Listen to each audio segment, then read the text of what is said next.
Voici extrait de la bulle Romanus Pontifex, page 21, ce qu'avait écrit le pape Nicolas V. Et je le cite.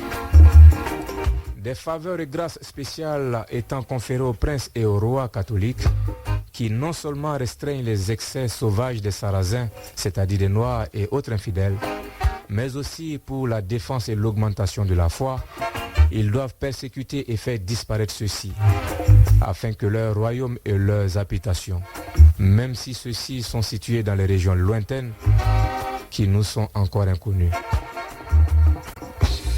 La libre et ample faculté d'envahir, chercher, capturer, déporter et soumettre tous les Sarrasins, c'est-à-dire les Noirs et autres ennemis du Christ, n'importe où, de prendre possession de leur royaume, principauté et leurs possessions, et de tous les biens meubles et immeubles, et de réduire leur personne à l'esclavage perpétuel, et prendre la souveraineté de leur royaume, principauté et de leurs biens, afin de bénéficier de l'usage et des produits de ceux-ci. Bulle Romanus Pontifex, page 23. Oui, man, c'est l'histoire qui te parle.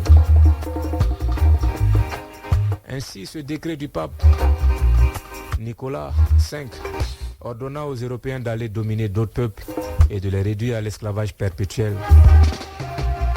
Pourtant, la Bible nous enseigne ceci.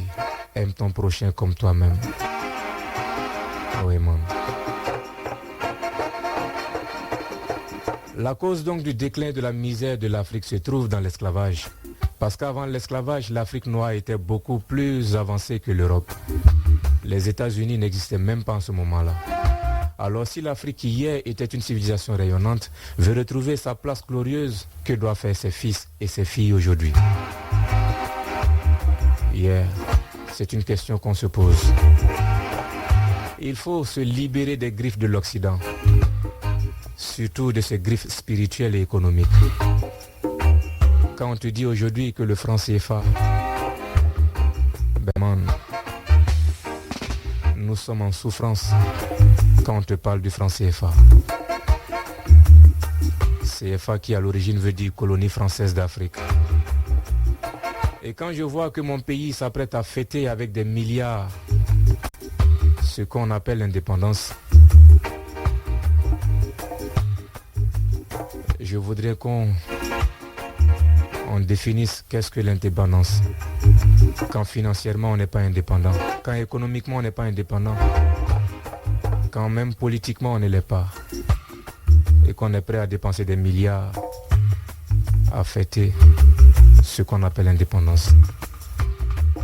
Va demander aux économistes avisés, ils te diront que l'Afrique, en tout cas pas le Burkina Faso, ils te diront que nous ne sommes pas indépendants. Parce que ce sont les autres qui décident de notre franc. Oui, man.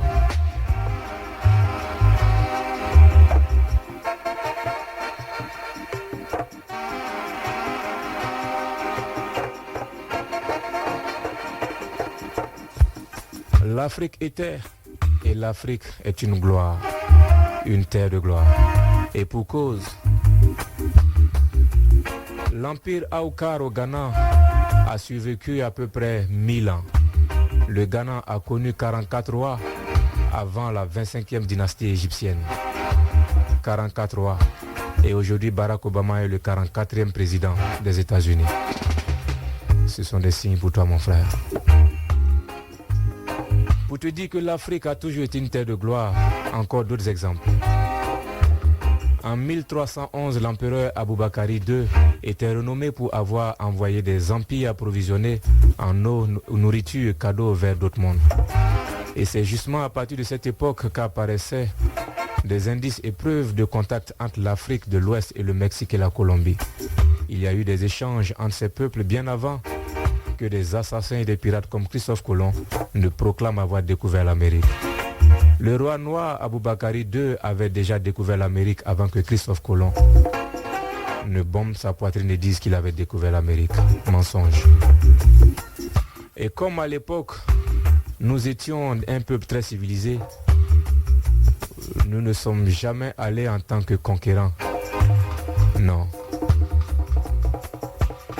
Un autre fait historique. En En 1324,